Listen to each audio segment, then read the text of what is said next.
रास्ता है बताइए आप। 140 पर हमारे ऐसा कीजिए, वो बंदूक रखा हुआ शूट हमको ओके चेक नहीं लेंगे, चेक नहीं लेंगे। वो रील वायरल कर रहा है जी। हमने तो 8 लाख का चेक दिया, खैरात बांट रहे हो तुम।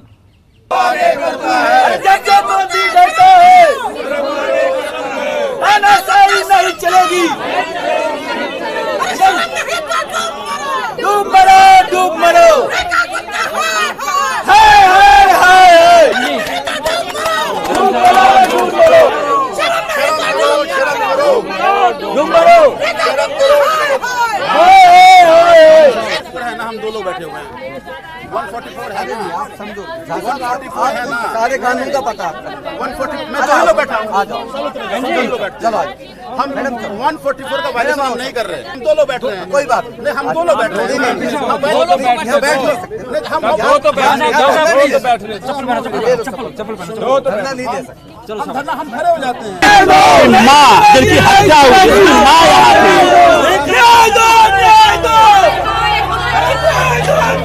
मांग को लेकर के 1 महीने से इंतजार कर रहे हैं कि पांडव के साथ न्याय कब होगा और परिवार के साथ न्याय कब होगा।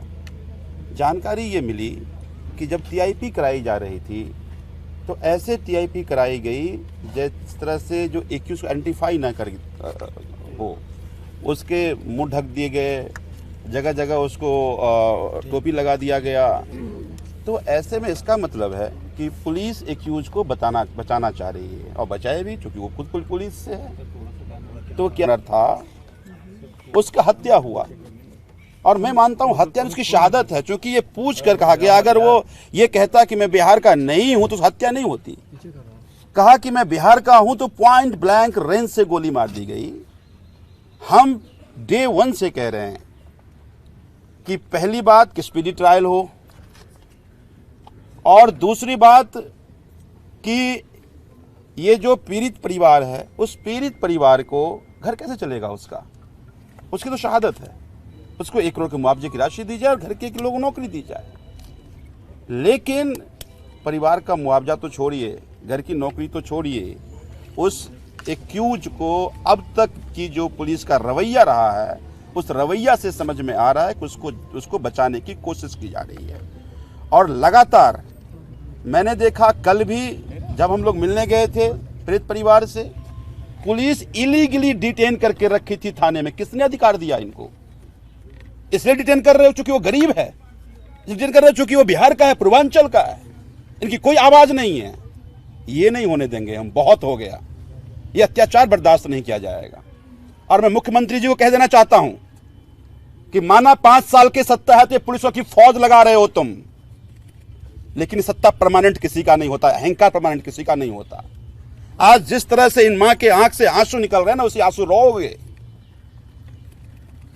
इस अहंकार में बैठ जाना कि हम सत्ता मांगे तो मेरा कोई क्या बिगाड़ लेगा। भाई बिहार के लोग हैं, पूर्वांचल के लोग हैं, यहां से बाहर चले जाओ। अब ये नहीं चलने वाला दिल्ली में। तो इसलिए मैं आपके माध्यम से मुख्यमंत्री को कहने देना चाहता हूं, रेखा गुप्ता जी, आप भी महिला हैं, आपके भी बच्चे हैं। 21 साल का बेटा जो घर चला रहा था, जो घर का चिराग था, वो उजड़ गया। न्याय दीजिए। और अगर आपने न्याय नहीं दिया, मैं कल से अनशन पे हूं और मैं पीड़ित की, परिवार की और पांडव के न्याय की लड़ाई साथ में मिलकर हम सब लोग लड़ रहे हैं। अगर इस गलतफहमी में बैठे हुए हैं कि गरीब है, बिहार का है, क्या बिगाड़ लेगा, तो फिर ये बड़े आंदोलन का स्वरूप लेगा। मैं उम्मीद करता हूं कि आपके अंदर की मानवीयता, अहंकार हटाकर अंदर की मानवीयता और मातृत्व जागेगी और परिवार को आप न्याय देंगे। सीएम से मिलने के लिए तो क्या आश्वासन दिया था मुख्यमंत्री ने? आश्वासन दिया कि वो मेरे घर वाला मैं पकड़ा था, मेरे 10 लाख के चेक में नहीं पकड़ा, मेरे घर वाला पकड़ लिया ना गलती से। मैं वो नहीं चाहिए, मेरे का न्याय चाहिए और कुछ नहीं चाहिए, मेरे का न्याय चाहिए, मेरे लड़के का बदला कुछ नहीं।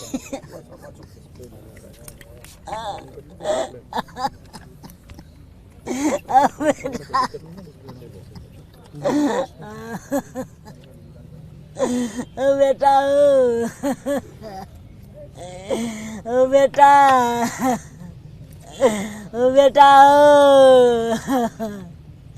मेरा बेटा मेरा बेटा चाहिए। क्या मांग क्या है आपकी? क्या चाहते हैं आप लोग? कुछ नहीं चाहिए, मेरे बेटा का न्याय चाहिए, न्याय चाहिए यार, कुछ नहीं चाहिए। सर मैं ये बोलना चाहता हूँ कि सर मेरे भाई को जिसने मारा है उसे कड़ी सज़ा मिली जाए, फास्ट ट्रैक के अंदर ला के उसे फांसी दिया जाए। सर मेरी ये मांग है। परिवार से मुलाकात हुई थी सीएम की? जी सर, कल मुलाकात कुछ हुई। आश्वासन आप लोगों को दिया था, क्या बातें हुई थी, क्या वो वादे पूरे हुए? सर कल हमें बुलाया गया था सीएम ऑफिस, हम गए थे वहाँ मिलने मैम से। तो मैम ने 10 लाख का चेक दिया, जो हम स्वीकार नहीं करते हैं। हम स्वीकार नहीं करते उस चीज़ का। उस चीज़ में हमें मैम, अगर मैम को हमें सपोर्ट ही करना है मैम कि हमें हमारी मदद ही करनी है, तो मैम पूरी तरह से मदद करें, वरना मैम 10 लाख चेक हम वो नहीं करते हैं। हमें न्याय चाहिए, फांसी की सज़ा चाहिए। अगर मैडम को, अगर हम सीएम मैम को अगर हमारी मदद करनी है आर्थिक सहायता से, तो पूरी तरह से करें। चेक वापस कर दिया? हाँ सर, मैं यही अपील कर रहा हूँ सर। असुविधा नहीं, अभी वापस कर दिया? नहीं, मैंने सर कोशिश किया था डीएम सर के बात करने के लिए, तो डीएम साहब से कल बात नहीं हो पाया मेरा। विधायक जी से भी बात करने की कोशिश की, हमारे पवन शर्मा जी विधायक है, तो उनसे मेरी कल बात नहीं हो पाई। मैं कल से ही ऑफिस से, सीएम मैम ऑफिस से, वहीं से मैं ये चीज़ को डीएम साहब से मिलना चाह रहा था, नहीं मिले मेरे से। पवन शर्मा जी हमारे विधायक, उनसे भी मिलने की कोशिश की मैंने, उन्होंने भी मिलने से इनकार कर दिया। अभी चेक वापस करने आए हैं? जी अभी सर। चेक वापस करने आए हैं? जी सर। तो आप समझ रहे हैं। देखिए एक बात समझिए आप, उनको ये लगता है कि ये गरीब हैं, हम ये 10 लाख रुपया देंगे मुंह बंद कर देंगे। पूर्वांचल के लोग, बिहार के लोग स्वाभिमानी हैं। इन लोगों का ये कहना है कि जिस तरह से आइडेंटिफिकेशन पैरेड हुआ, उस आइडेंटिफिकेशन पैरेड में एक्यूज को बचाने की कोशिश की गई। भाई एक्यूज जब गोली मारने आया था तब तो क्या पहन के नहीं आया था, तब तो जगह जगह वो ढक के नहीं आया था, तो आइडेंटिफिकेशन में फिर क्यों ढका गया? तो इसका मतलब है अब परिवार को ये शक है, और हम सबको शक है, कि एक्यूज को बचाने की कोशिश की जा रही है, और ऐसे में पांडव का न्याय नहीं मिलेगा। तो इसीलिए मैं बार बार कहना चाहता हूं मुख्यमंत्री को, भारतीय जनता पार्टी के सभी नेताओं को, रोज आकर के कोई ना कोई इन पर दबाव बनाने का काम कर रहे हैं, धमकाने का काम, ये काम बंद कर दो। आपसे जब परिवार मिलने आया था, न्याय की बात करने आया था, कहने आया था कि जो एक्यूज है उसको ठीक से उस पर कार्रवाई हो और टाइम बाउंड तरीके से सजा मिले। और जो हम इनकी मांग थी, चाहे वो 1 करोड़ की बात हो या इन परिवार की नौकरी की बात हो, अगर मदद करना है तो पूरी तरह से करो। मैं उम्मीद करता हूं कि ये पुलिस लगा के डराने का काम बंद कर दो। तुम पुलिस लगा के हमें तो नहीं डरा सकते। कम से कम तुम जितनी पुलिस लगाओगे, हमारे इरादे उतने ही मजबूत होंगे। चेक वापस करेंगे आप लोग? हाँ, कल भी कोशिश किया। चेक ऐसे पकड़ाया गया जैसे पता नहीं किसी तरह से फोटो खिंच जाए। पहले उनके माताजी उन्होंने मना कर दिया, फिर पिता के साथ खड़ा करके धमका करके हाथ में फोटो खिंचा लिया। ये लोग कल से पिलर टू पोस्ट जा रहे हैं कि हम ये चेक नहीं लेना चाहते हैं, कोई स्वीकार नहीं कर रहा है, फोन नहीं उठा रहा, डीएम साहब मिल नहीं रहे। कैसे मिलेंगे? वो अंग्रेजों का राज है ना, कैसे जनता से मिल लेंगे? उसमें बिहार के लोगों से मिल लेंगे, अपमान हो जाएगा। आज भी मुख्यमंत्री गई हैं उत्तम नगर, लेकिन पांडव के घर पे नहीं गई। जब मौत हुई थी 13 दिन घर से बाहर नहीं निकलते, उनको जबरदस्ती पुलिस भेज करके, एसडीएम भेज करके ऑफिस बुलाया था, सचिवालय बुलाया था। गरीब के घर जाएंगे तो अपमान हो जाएगा ना। वो अमीरों घर बैठेंगे, गरीब घर जाएंगे कैसे? कोई गरीब आएगा तो ये पुलिस लगा देंगे, फौज लगा देंगे, ये ताकि डरा देंगे हम। ये डर नहीं चलने वाला। मैं बार बार पहले भी कहा, अभी कहता हूं कि ये डर, डराना, दबाना बंद कर दो। जितना दबाओगे उतनी ही बुलंद आवाज निकलेगी। Thank you. अखिलेश जी, आप लोग कल उसके घर पे गए थे, वहाँ आपको डिटेन कर लिया, फिर आज आप यहाँ पे डीएम के घर पे आए, क्या बोलना चाहते हैं? हत्या के 1 महीने हो गए और उससे 1 दिन ज़्यादा हो गया। अभी तक जो सरकार का रवैया है, न्याय देने का रवैया नहीं है। ये सरकारी हत्या है। एक सरकारी व्यक्ति द्वारा सरकारी बंदूक से नफरत के आधार पर क्षेत्र नाम पूछ करके और क्षेत्र के नाम पे गालियां देके सीधा गोली मार देना और उस पर कि मुख्यमंत्री अगर हम किसी को परिवार के साथ सरकार का नहीं खड़ा होना ये बड़ा दुर्भाग्यपूर्ण है। और लगातार चिट्ठियां लिखी जा रही हैं मुख्यमंत्री को, एलजी साहब को, भारतीय जनता पार्टी के राष्ट्रीय अध्यक्ष को, बिहार के मुख्यमंत्री को लिखा गया कि भाई आप एक बिहार के युवक को, पूर्वांचल के युवक को गोली मारा गया है, उसकी गलती क्या थी? आखिर सरकार को उसको शहीद का दर्जा देना चाहिए और 1 करोड़ रुपया उसको शहादत राशि और परिवार को भरण पोषण के लिए सरकारी नौकरी देना चाहिए। ये अरविंद केजरीवाल जी के सरकार में एक सेट परंपरा थी। आखिर ये सरकार उस मदद से भाग क्यों रही है? और इतना ही नहीं, अभी परिवार वाले ने बताया कि टीआईपी के लिए बुलाया,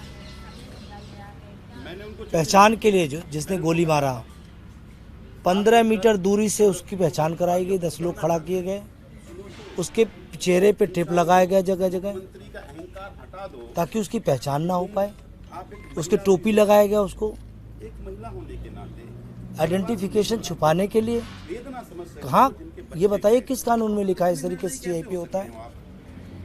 बड़े बड़े कानूनविद कह रहे हैं तो ऐसा कभी टीआईपी हमने देखा नहीं। तो यानी कि पुलिस और सरकार मिल करके इसमें न्याय नहीं देना चाहती और जो दोषी है, जिसका सीसीटीवी फुटेज में गोली मारते हुए सीधा आया हुआ है, उस आदमी को बचाना चाहती है।